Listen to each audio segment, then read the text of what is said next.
A nivel global fue una crisis que se extendió por todo el mundo, todos los países la han sufrido, algunos un poquito menos, otros un poquito más, dependiendo del impacto justamente de esta crisis sanitaria que trajo de forma paralela o seguida, consecuente, todo lo que es la cuarentena o ese aislamiento que lo vivimos acá. Eso generó una enorme cantidad de problemas tanto o restricciones a la oferta y a la demanda de bienes y servicios, a los dos sectores. Normalmente las crisis económicas son de oferta o de demanda, en este caso fue de ambas al mismo tiempo. Entonces a nivel global fue general para todos los países.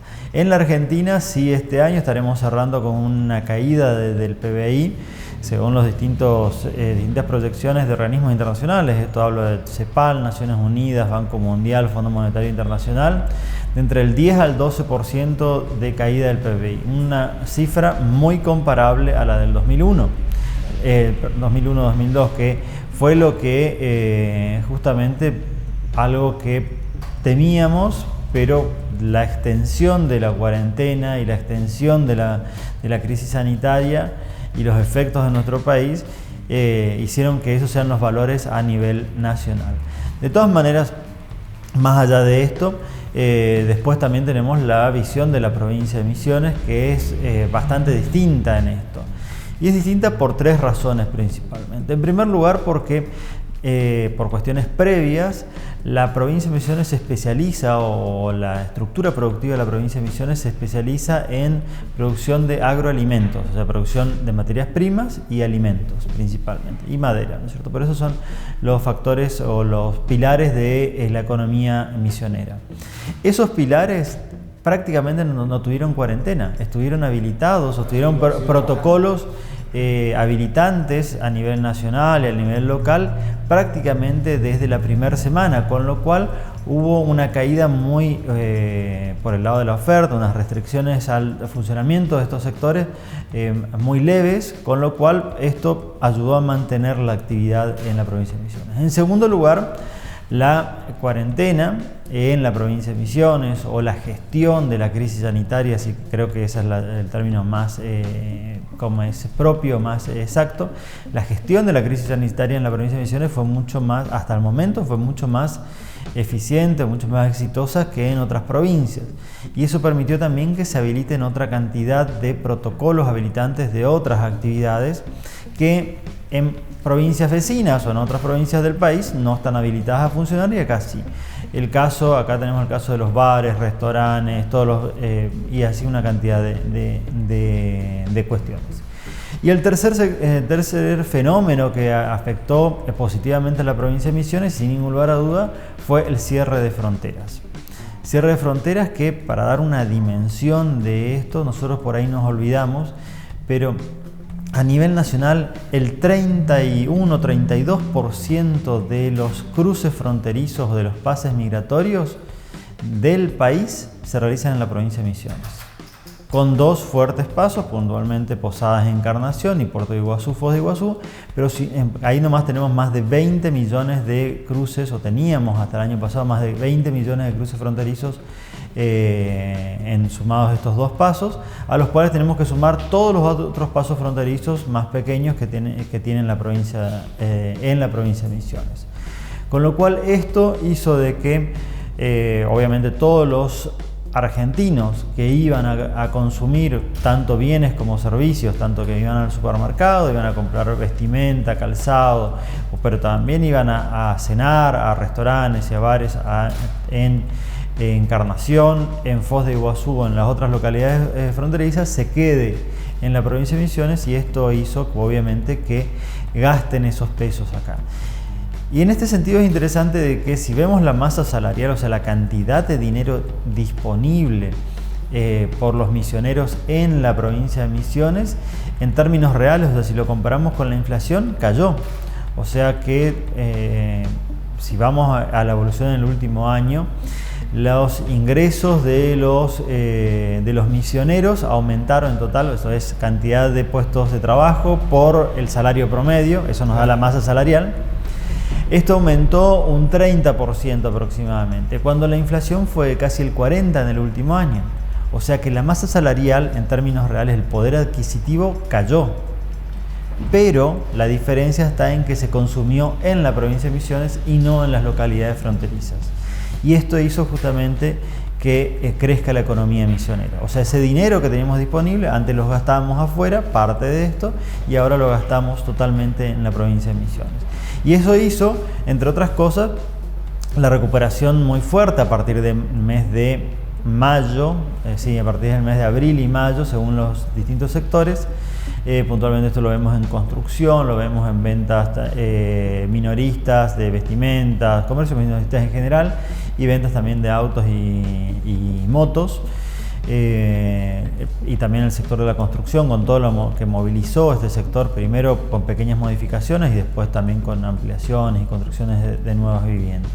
De forma tal de que estamos cerrando el año con un crecimiento de la recaudación de ingresos brutos puntualmente en la provincia de Misiones, que está creciendo, si lo comparamos con un igual periodo, iguales meses del año pasado, más de un 70%.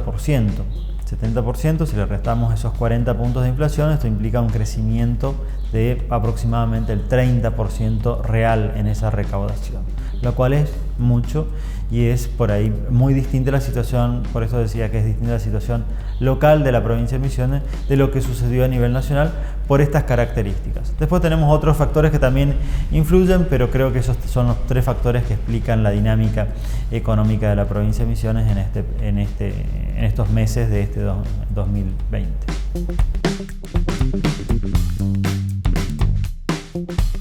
A nivel mundial se espera una recuperación de la economía, una recuperación más lenta de lo que fue la caída.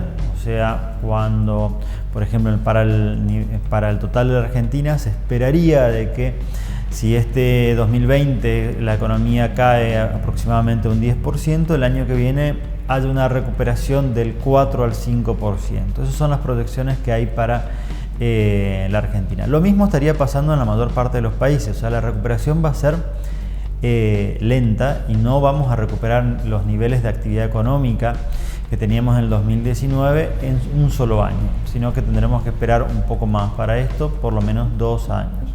Tendremos que esperar hasta el 2022 por lo menos, o incluso en algunos escenarios más tiempo. Y a su vez también es interesante pensar de que esa recuperación va a ser asimétrica, no va a ser homogénea, ¿no? Todos los sectores se van a recuperar de igual manera. ¿Por qué? Porque supongamos de que la segunda y tercera ola de la pandemia estén controladas y tengan efecto las vacunas que están siendo aprobadas y están empezando a distribuirse a nivel mundial, y que esto tenga un efecto muy rápido. De todas maneras, hay algunos procesos, unos cambios en los procesos productivos que seguramente van a mantenerse en los próximos años.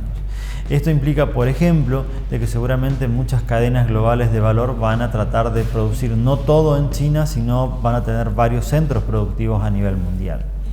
Y esto implica inversión, pero también implica afrontar mayores costos, porque la mayor parte de la producción puntualmente de productos electrónicos, de microchips, y muchos componentes que tienen muchos productos, hoy en día se producía en China, bueno, justamente por el costo de producción allá, ligado al costo de la mano de obra. Ahora seguramente, para evitar lo que sucedió este año, muchas empresas globales van a decidir tener varios centros productivos en el mundo, por las dudas en caso de que haya una nueva situación. Entonces esto lleva aparejado que va a haber distintos ritmos de crecimiento en la economía global y en la economía nacional, y por supuesto también esto tiene su capítulo local en Misiones. ¿Qué significa esto?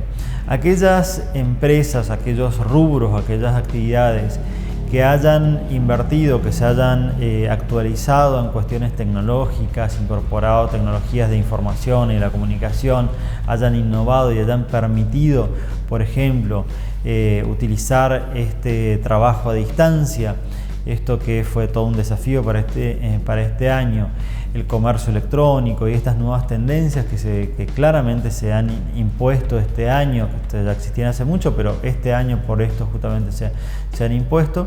Estas empresas son las que van a crecer mucho más.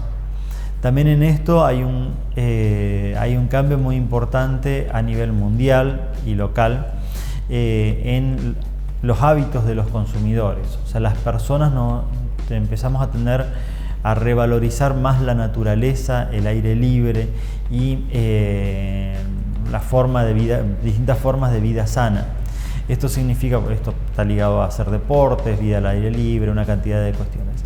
Entonces, por lo tanto, aquellas empresas y aquellos sectores que aprovechen esto, seguramente se recuperarán mucho más rápido que aquellos que no. Mientras que, por otro lado, aquellos sectores que estén muy vinculados o sean muy dependientes de la movilización de personas, de muchas personas, y a su vez de la aglomeración de estas, o sea, que se reúnan muchas personas en un mismo lugar, seguramente tendrán dificultades porque, de vuelta, la crisis sanitaria no desaparece de un día para el otro, sino que en el mejor de los casos será paulatino, o sea, será lento esta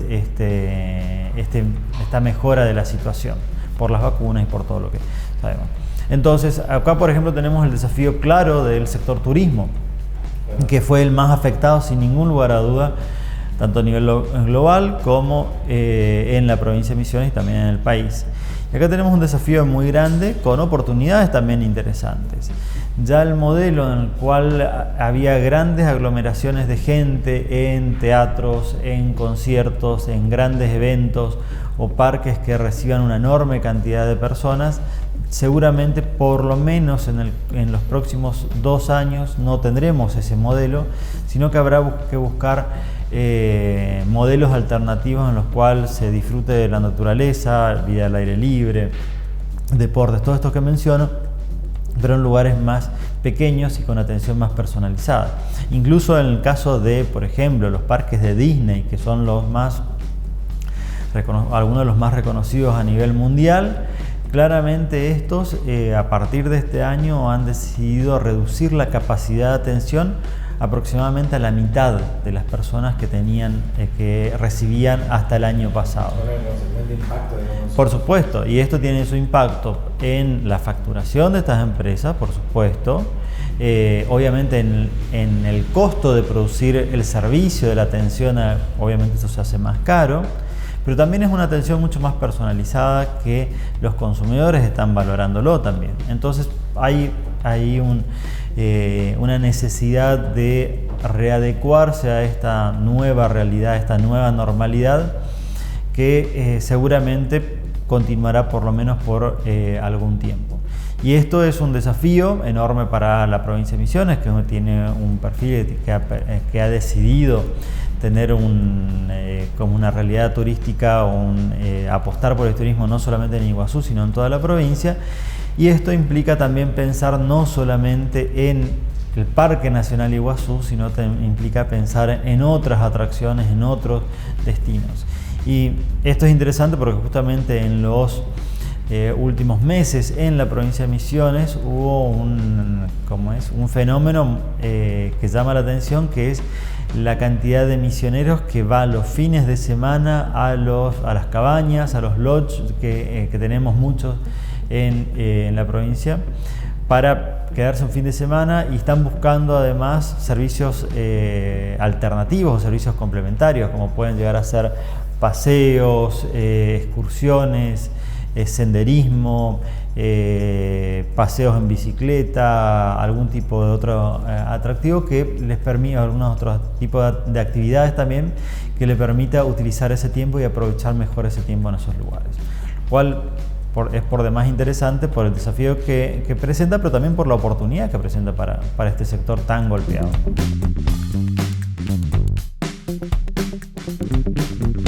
El año que viene, bueno, en este sentido tenemos que ver cuál es la dinámica de los mercados de estos productos. En este sentido, por ejemplo, en el caso de la yerba mate, acá tenemos un mercado principalmente nacional, con lo cual esto está ligado justamente a la recuperación económica de la Argentina, que ya algo mencioné. En el caso de la forestoindustria es interesante que muchas empresas algunas empresas, no son muchas, pero son varias empresas de la provincia de Misiones y de Corrientes, que son los productores de madera, de pino y de eucaliptos principalmente, han vuelto a exportar. Y esto es muy importante por varias razones. Principalmente porque es muy difícil acceder a mercados internacionales. Es una apuesta siempre a largo plazo.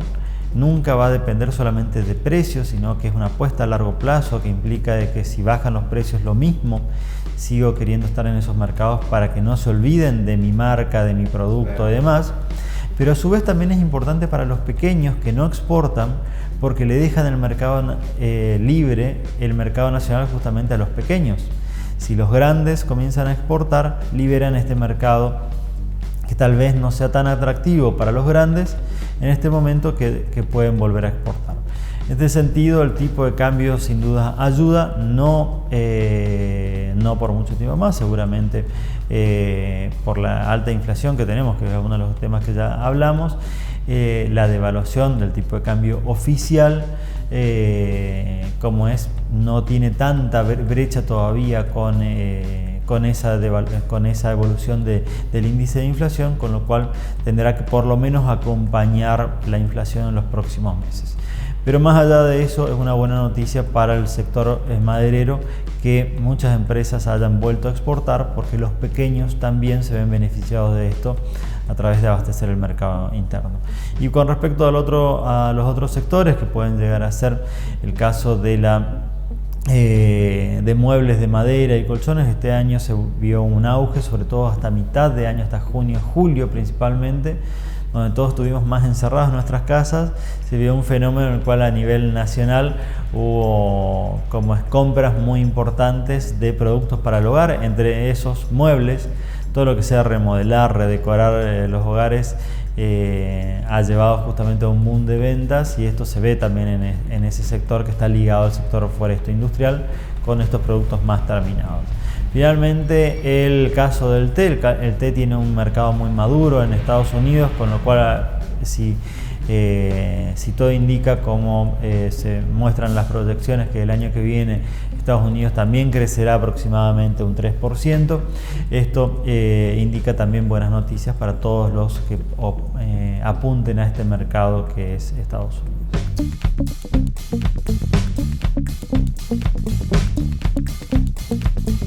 Este año la inflación estuvo muy controlada, entre otras razones porque gran parte de las actividades económicas de la Argentina o nuestro país no estuvieron permitidas. Eso justamente por este aislamiento que mencionamos. Eso hizo de que la gente tenga mucho dinero en sus manos y no lo gaste porque no tenía muchas opciones de gastarlo. Para dar una idea de esto, incluso en la provincia de Misiones, con todo lo que mencionamos, pero también son valores similares a los nacionales, si vemos la movilidad de las personas, la gente que se mueve por las calles, esto se utilizan indicadores de Google que detectan dónde están los celulares de todas las personas en todo momento. La recuperación de la movilidad de las personas hacia los lugares de trabajo, o sea, yendo a trabajar, implicó que solamente tenemos un 2, 3%, 5% de lo sumo de diferencia con respecto a valores previos a la crisis o a esta crisis sanitaria o a este aislamiento, mientras que la asistencia o la movilidad de personas a los comercios todavía tiene entre un 30 y un 40% de diferencia con respecto a esos valores previos a la crisis. ¿Qué significa esto? La gente todavía no está consumiendo todo lo que podría consumir. Al no hacerlo, esto genera de que no hay una rotación muy rápida del dinero, y simplemente, esto es una cuestión de teoría monetaria y de política monetaria. Esto de alguna forma hizo de que se controle la inflación durante este año. Eso, sumado a la regulación de precios de servicios públicos y demás, hizo de que esta inflación sea de solo el 40% actualmente. Lo mismo es un valor muy alto. Seguramente si todo lleva a lo que pensamos, que va a haber una recuperación y una superación lenta de esta pandemia, seguramente en todo el país también va a seguir normalizándose la economía, y esto implica justamente mayor demanda de dinero, mayor circulación de esto y por lo tanto mayor presión inflacionaria por toda la emisión monetaria que tuvimos este año, que no tuvo ese efecto por esta cuestión. Pero seguramente veremos inflaciones superiores a la que actualmente tenemos, y esta inflación del 40% será más un piso que un techo en el 2021. Y el dólar, acá podemos hablar del dólar oficial o el dólar blue. El dólar oficial que es el que tiene mayor volumen y que tiene mayor impacto en los costos, pues ya sea por importaciones y demás, por importaciones e importaciones. En ese caso vamos a ver de que, como decía hace un rato, seguramente, y esto debería ser así, la evolución o la dinámica del tipo de cambio con todas las monedas tenga que seguir por lo menos la dinámica de la inflación. Y según lo que recién dije, justamente esto implica que también se va a ir actualizando en los próximos meses. Obviamente, como esto está regulado por el gobierno, o está manejado por el gobierno, desde el Banco Central, es posible que esto no se dé mes a mes, sino con algunos saltos. Por ejemplo, en este sentido, tal vez una fecha clave sea el mes de febrero o marzo, antes de que comience una vez comenzada la cosecha gruesa en Argentina y antes que se liquiden las exportaciones. Esto seguramente será una fecha clave por el hecho de generar justamente los incentivos para que los exportadores liquiden esas exportaciones y ingresen esos dólares a la economía argentina. Entonces, como mínimo veremos justamente una dinámica similar a la de la inflación. De hecho, el presupuesto del gobierno nacional muestra de que para el año que viene estaríamos cerrando con un dólar oficial de 113 pesos, creo que es el valor que aparece como es en el presupuesto, lo cual implica una devaluación cercana al 40-50% con respecto a los valores actuales oficiales, ¿no es cierto?, del dólar oficial. El dólar blue depende de otra cantidad de variables, depende de la presión impositiva, y ahí dependerá, por ejemplo, de si el gobierno mantiene estos impuestos solidarios, si mantiene además este adelanto de impuesto a las ganancias, que es el otro impuesto que también se sumó este año a la compra de divisas, y dependerá de estas otras cuestiones que van más allá de la política monetaria o cambiaria oficial.